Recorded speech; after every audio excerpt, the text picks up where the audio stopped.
एक तो जाए कहाँ कहानी है यात्रा भाई की और ऐसे प्रवासी लोगों की जिन्हें किन्हीं कारणों से अपना घर छोड़कर दूसरी जगह जाना पड़ता है। ये कारण कई बार मजबूरी में होते हैं, कई बार अपनी पसंद से होते हैं। यात्रा भाई अपनी बेटी झिमली के साथ दरवाजे की चौखट पर बैठे बेटे सीढ़िया का इंतजार कर रहे थे। रात होने को थी पर सीढ़िया अभी तक घर नहीं आया था। 2 साल पहले यात्रा का परिवार सिंदूरी गांव से मुंबई आया था और एक चाल में रहने लगा। चाल एक कमरे के छोटे मकान होते हैं जहां मूलभूत सुविधाएं जैसे बिजली, पीने का पानी सब नहीं होता। यात्रा ने मछली पकड़ने के कटे हुए जालों की मरम्मत का काम शुरू किया। सीढ़िया को भी पास वाले मछली के कारखाने में काम करना पड़ा। आदि मानव के समय से ही मानव प्रवास करता रहा है, कभी भोजन के लिए, कभी आवास के लिए। अभी भी शिक्षा, चिकित्सा, व्यवसाय या आपदा जैसे भूकंप, सुनामी के कारण लोग प्रवास करते हैं।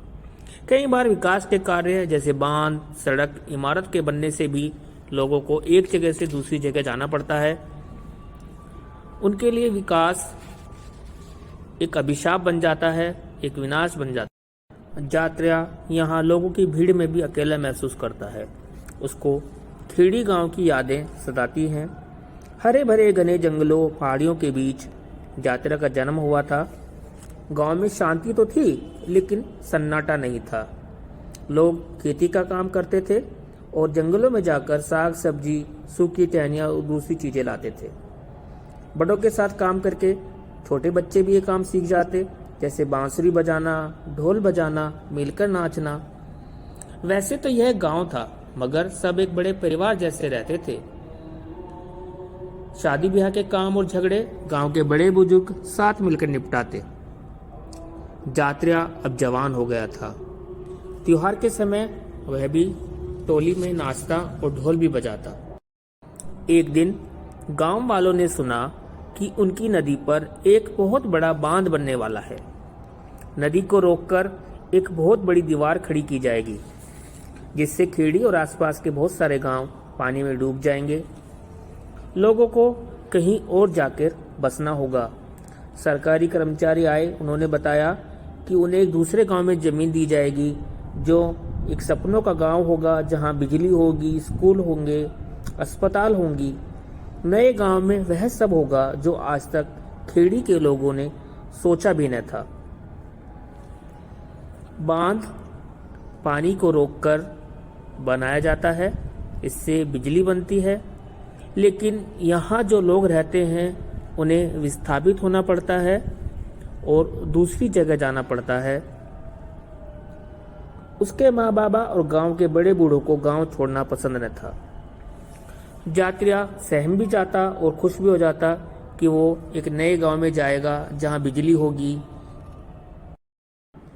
बस में बैठकर वह शहर घूमने जाएगा। सोचता जब बच्चे होंगे तब वह उन्हें स्कूल भेज पाऊंगा, उन्हें अपने जैसा अनपढ़ नहीं रखूंगा। लेकिन जब यात्रा इस नए गांव सिंदूरी में पहुंचा तो ये गांव उसके सपनों के गांव जैसा बिल्कुल ना था। उसे एक कमरे के टीन के शेड वाला एक मकान मिला जो गर्मियों में ओवन की तरह तप जाता था। यहाँ सब कुछ खरीद कर लाना पड़ता था। गांव के लोग जो वहाँ पहले से रहते थे इन लोगों को अनचाहा मेहमान बताते थे। स्कूल था पर टीचर बच्चों की तरफ ध्यान ही नहीं देती थी। अस्पताल थे पर डॉक्टर मुश्किल से मिलते थे। यात्रा ने कुछ साल सिंदूरी में ही बिताए। यात्रा को अपने खेड़ी गांव की याद बहुत सताती, पर खेड़ी था कहाँ। वहाँ एक बड़ा सा बांध और रुके हुए पानी का बड़ा सा तालाब था। यात्रा ने सोचा बिन बुलाए मेहमान ही कहलाना है तो ऐसी जगह जाएं जहाँ अपने सपने पूरे तो हों। उसने अपनी जमीन और जानवर बेच दिए और वे मुंबई आ गए। अब उसके परिवार की नई जिंदगी शुरू हुई।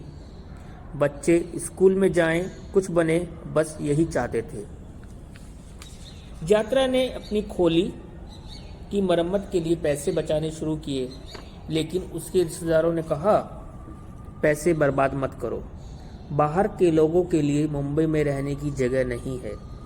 जात्रिया भाई यह सुनकर डर गए। खेड़ी छोड़कर सिंदूरी गांव में, अब मुंबई में, क्या यहाँ से भी हटना पड़ेगा? इतने बड़े शहर में मेरे छोटे से परिवार के लिए एक छोटा सा घर भी नहीं है। जाएं तो जाएं कहाँ? बच्चों, इस पाठ में हमने जात्रा भाई, उनकी बेटी झिमली और बेटे सीढ़िया के बारे में पढ़ा।